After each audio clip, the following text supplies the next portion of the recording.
Hey guys, it's Miss Lawson. I am out here in my little studio, just like you're at home at your little studio.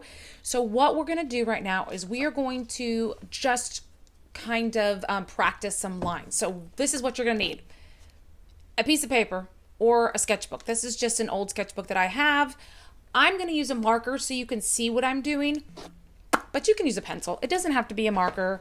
You could have a Crayola marker, or what about a paint pen, or even a crayon. It doesn't have to be black. So find whatever material you have at home.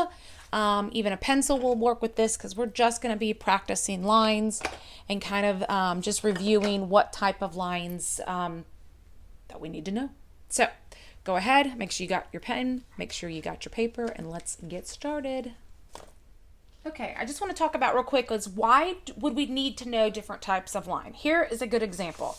I just drew some kittens in clothes. So you can see that I use lines to kind of make different little outfits or rugs that the cats were sitting on. So this is one reason you may need to know some lines.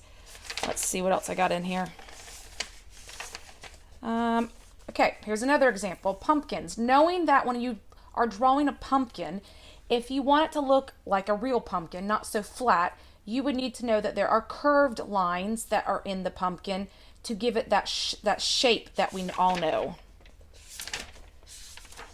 Okay, here's another thing. Lines. Cars. They are full of lines. So if you've ever want to draw cars, then definitely need to know vertical, horizontal, diagonal, circular. I mean, that's a shape too. So you need to know different lines for cars.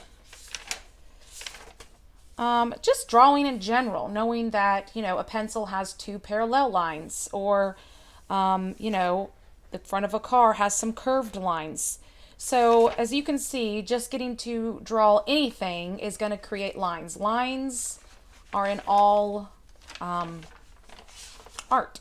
So let's get a fresh page. Get my marker at the top. Let's write the word lines. So let's start off with a simple straight line. Now there's four types technically of straight lines. So that is a straight line, and this we call vertical. Then we have the opposite, which is side to side, or horizontal. And then technically these are two lines, but we're going to group them together. We have diagonal. Ms. Lawson doesn't know how to spell it. So this one would be right to left, and this is left to right. So obviously these are all types of straight lines. So if you want to go ahead and copy Miss Lawson, we're going to pause it for a second and then you can join in. Okay, now there are more lines that are a little bit more difficult. We have curved lines. We have wavy, or just in general, curved. So these would kind of fall, because this is technically taking two curved lines and then putting them together to make wavy. And this is not. We have zig, zag.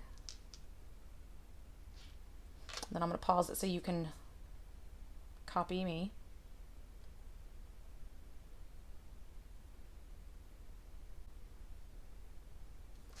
Then we have,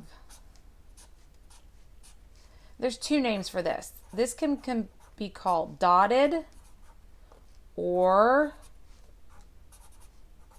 broken. So this would be dotted or broken. And these all would be not broken lines. They would be completely straight. We're going to get into some fancy ones. If you see two lines that run next to each other and they never touch, parallel lines. That one's a little more difficult. I'm going to put little arrows because it's like they never touch each other.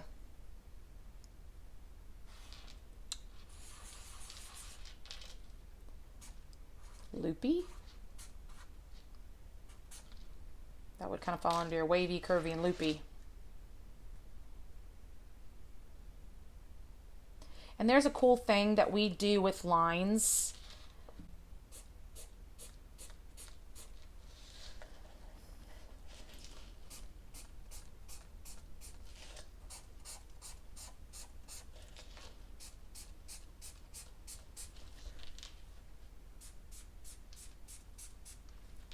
These are all different types of hatching, which it helps show shadow. And I don't know if I can show you anything that has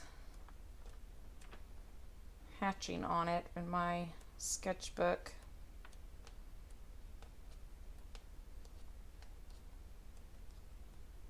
Oh, here you go. Okay, so there were some cactuses that were sitting on our fireplace, little fake ones. And to show a shadow right here, I used one type of that, like the simple lines right here to show shadow, and going across here in this little spot, and even going up where the little darker parts in the cactus, fake cactus were. So that's how you could use your hatching, is to show different types of shadow. I think that's it that I have that in. So I hope that this is just a quick review of different types of lines. I hope you can come up with more lines, and I hope you enjoy learning about the element of art of lines.